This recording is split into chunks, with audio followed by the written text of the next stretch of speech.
시편 137편 말씀입니다.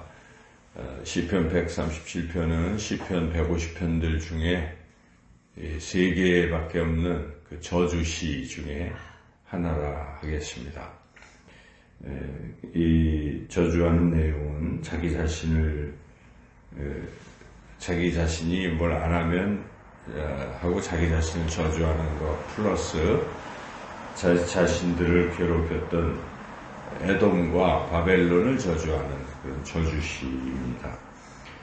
지금 이 시인이 이 시를 쓰는 그 상황은 바벨론의 포로가 되어 있는 상황입니다. 그래서 1절은 그것을 그대로 보여주는데, 우리가 바벨론의 여러 강변 거기에 앉아서 시온을 기억하며 울었도다. 물론 그 바벨론 포로가 된 상황일 수도 있고, 또는 그때를 회상하는 것일 수도 있는데, 그 바벨론 포로와 시기와 연관이 된다, 우리가 그렇게 볼 수가 있는데, 지금 바벨론 포로로 끌려가서 슬퍼하고 있는 그런 것이죠. 탄식하는 것이죠. 자, 이런 상황, 우리도 삶 가운데에 이런 상황을 맞이할 수가 있습니다. 지금 코로나 시대를 여기에 견주어 본다면, 어찌 보면 우리가 참 옛날에 그 좋았던 시절이 아닌 지금 그런 시절이기 때문에 참 여러 가지 안타까운 것이죠. 예를 들어서 과거에는 우리가 마음껏 입을 열어 하나님을 찬양하고 이렇게 예배하고 살았었는데, 지금은 뭐 어젠가요, 매스컴을 통해서 교회에서 찬송가 부르지 마라, 뭐 이렇게까지 지금 권면을 할 정도로 참 과거와는 사뭇 다른 그런 상황이죠. 예배를 드리고 싶어도 예배를 드릴 수 없는 이런 안타까운 상황. 지금 이스라엘은 바벨론의 포로로 끌려가 있는 그런 상황, 절망적인 상황. 자, 이런 상황 가운데에 어떻게 해야 할 것인가 하는 것입니다. 물론 그 상황 속에 슬퍼하고 울고 이럴 수가 있는 거죠. 그래서 이스라엘 백성은 거기 앉아서 계속 슬퍼하고 있었습니다. 슬퍼하니까 찬양도 드리지 못하는 거죠. 그래서 버드나무에 우리의 수금을 걸었다 하는 것은, 그냥 이제는 그전에는 수금을 마음껏 하고 찬양하고 이랬지만은 그냥 그것도 이렇게 안 하는 거죠. 버드나무에 아예 수금을 걸어놓고 울기만 하고 있는 이런 상황. 근데 거기다가 이 바벨론 사람들이 자기네들 놀 때 왜 그 옛날 사람들은 막 기생들 보고 뭐 하라고 그러잖아요. 가야금을 연주하라, 뭐 이런 것처럼 이스라엘 백성에게 노래 한번 해봐, 이제 이렇게 된 거죠. 근데 그 노래가 이제 이들이 하나님을 찬양하는 그 찬양인데, 그거 한번 찬송가 좀 불러봐, 뭐 이런 거죠. 예를 들어서 이렇게 세상 사람들이 어떤 직장에서 어디 이제 회식을 하러 간 자리에 술을 막 마시고 그러다가, 어이 누구 교회 다니지? 그 찬송가 한번 불러봐. 이제 예를 들어 그런 얘기를 들었을 때, 그때 그 찬송가를 부를 것인지 말 것인지, 물론 그런 기회에 이들에게 하나님이 어떤 분이신가를 소개한다는 의미에서 이제 그런 전도 차원에서 찬양을 드릴 수도 있겠지만, 그러나 그 동기 자체가 그걸 정말 듣고 싶어서가 아니라 자신들의 여흥거리로 생각하는 정도이기 때문에 또 그거 쉽지가 않은 거죠. 지금 이 이스라엘 사람들이 딱 그런 상황입니다. 자신들은 지금 포로로 끌려가서 슬퍼서 수금도 걸어놓고 그냥 슬퍼하고 있는데, 바벨론 사람들이 어이 그 포로들 그 노래 한번 불러봐, 니들 잘 부르는 노래 한번 불러봐, 이렇게 했을 때 어떻게 하겠냐 이거죠. 안 한다 이거죠. 목숨 걸고 그럴 수는 없다. 여기에 3절에 보면, 이는 우리를 사로잡은 자가 거기서 우리에게 노래를 청하며 우리를 황폐하게 한 자가 기쁨을 청하고 자기들을 위하여 시온의 노래 중 하나를 노래하라 하미로다. 4절 우리가 이방 땅에서 어찌 여호와의 노래를 부를까. 그럴 수는 없다. 이걸 조롱거리로 만들 수는 없다 하고 지금 단호한 모습으로 거절하고 있는 그런 거죠. 그러면서 이제 이 시의 가장 핵심이라고 할 수 있는 것이 5절, 6절입니다. 한번 읽어보겠습니다.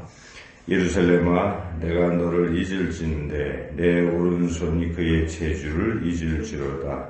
내가 예루살렘을 기억하지 아니하거나 내가 가장 즐거워하는 것보다 더 즐거워하지 아니할진대 내 혀가 내 입천장에 붙을지로다. 잊지 않겠다 하는 것입니다. 그런 결단을 표현한 거죠. 예루살렘은 내가 너를 잊을진대, 만약에 잊어버린다면 내 오른손이 그의 재주를 잊을지로다. 내 오른손을 심하게 얘기하면 내 오른손을 잘라버려서 더 이상 오른손으로 악기를 연주할 수도 없는 그런 상태가 되겠다. 그러니까 만약 예루살렘을 잊어버린다면 나를 저주하겠다.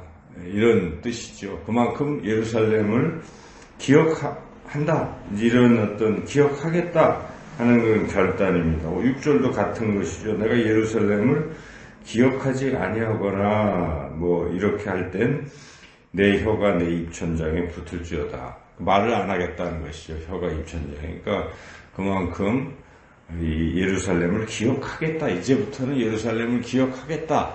이런 뜻이. 예루살렘은 곧 하나님이 거하시는 곳이니까 이제는 정말 하나님이 있지 않겠습니다. 이렇게 바벨론 포로로 고통을 당하다 보니까 이제야 알겠습니다.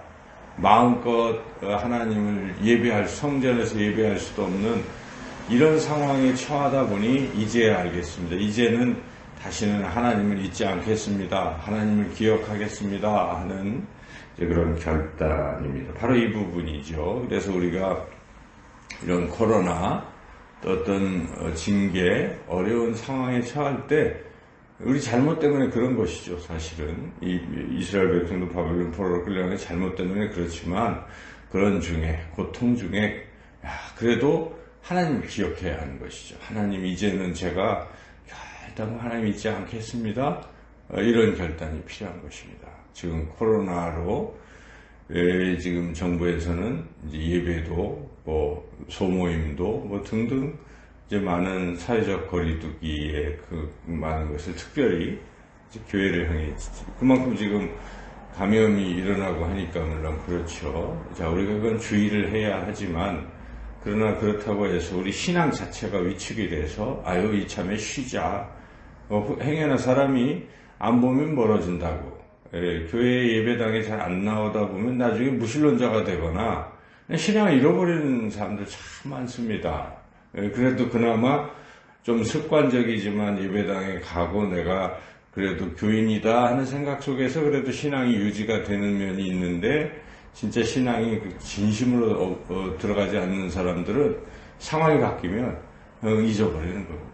떠나버리는 경우도 생기고 그러면 안 된다는 것이죠. 이렇게 우리가 이 코로나라는 위기를 맞이하면 맞을수록 더욱 하나님을 기억해야 한다는 것입니다. 이 하나님이 살아계신 것이구나 하고 더 하나님을 기억하고 의지해야 한다는 것이죠. 지금 이스라엘 백성은 이런 바벨론 포로의 고통 가운데서 드디어 제정신을 차리고 하나님을 잊지 않겠다라고 결단합니다. 그리고 이제 7절부터 9절은 저주를 하는 거예요. 이 고난이 물론 우리 잘못 때문이기도 하지만 실제로 이렇게 우리를 고난에 빠뜨린 사람은 크게 보면 에돔과 바벨론이다. 그러니까 바벨론이 우리를 멸망시켰지만 에돔은 옆에서 그냥 이렇게 자꾸 비아냥거리고 다 많이 헐어라. 완전히 헐어버리라. 기초까지 헐어라. 예루살렘을 다 멸망시켜라. 바벨론이요. 하고 옆에서 부추기는 거죠. 우리가 왜 실제로 때리는 사람보다 그 옆에 있는 다른 사람이 더 막 약 올리고 하는 사람이 더 얄밉지 않겠어요. 그래서 이제 그런 지금 나라. 그리고 또 우리를 괴롭혔던 바벨론 8절. 너희들 다 하나님께서 저주하실 것이다 하는 것, 그런 지금 간구를 하는 것이죠. 그래서 7절에 여호와여 예루살렘이 멸망하던 날을 기억하시고 에돔 자손을 치소서 하고, 또 8절 바벨론도 그렇게 해주소서라고 지금 하나님 앞에 마지막으로 기도하는 내용으로 끝을 맺고 있는데, 이걸 보면 지금 현재 바벨론 포로의 상황이 있다 이런 것도 우리가 생각할 수가 있는데, 여하튼 이것을 이제 우리 삶에 적용한다면 우리가 누군가의 괴롭힘을 당할 수가 있습니다. 그럴 때 우리 스스로 그 괴로운 원수들을 스스로 대적하려고 하지 말라는 것입니다. 그냥 하나님께 기도하면 돼. 하나님, 저를 괴롭히는 자들을 제거해 주세요. 이렇게 우리가 기도하면 되겠습니다. 근데 우리가 직접 그 자와 대적을 해서 싸우고 이럴 필요가 없습니다. 하나님이 행하시기 때문에 에돔과 바벨론을 하나님 제거해 주세요. 이렇게 기도했던 이스라엘처럼 우리가 우리를 괴롭히는 그런 세력들이 있다면 하나님을 의지하고 기도해야 하겠다는 것이죠. 오늘 이 본문 주제를 다시 한번 요약해 본다면, 우리가 가능하면 잘못 안 하고 징계받지 않고 형통하게 살아야 하겠지만, 사람이 또 그렇지 않을 때도 있어요. 나 자주 넘어집니다. 우리가 찬양했지만, 근데 그럴 때가 있잖아요. 그래서 그로 인해서 우리가 고통과 어려움을 당할 때, 그때 우리가 다른 게 아닙니다. 하나님을 기억하라는 것입니다. 이 이스라엘 백성처럼 하나님을 기억하고 잊지 말고 하나님께로 돌아오고, 그 하나님께 그 사정을 아뢰고, 또 그런 징계가 행해는 내 잘못이면 회개하고, 또 내 잘못이 아닐지라도 누군가의 어떤 모략이나 그런 것 때문이라면 하나님 해결해 주십시오. 우리가 그렇게 기도해야 하겠다는 것이죠. 코로나 가운데에서도 코로나가 왜 왔는지 우리의 죄악의 부분이 클 것입니다. 또한 또 어떤 다른 그 사탄 마귀의 그런 것일 수도 있겠죠. 또 우리가 기도해야 되겠어요. 우리의 목표는 하나님 잊지 않고 이 어려움에서 벗어나게 해주세요 라고 우리가 그렇게 기도하고, 오늘도 승리하는, 하나님을 잊지 않는 저와 여러분의 삶이 되시기를 주님의 이름으로 축원합니다.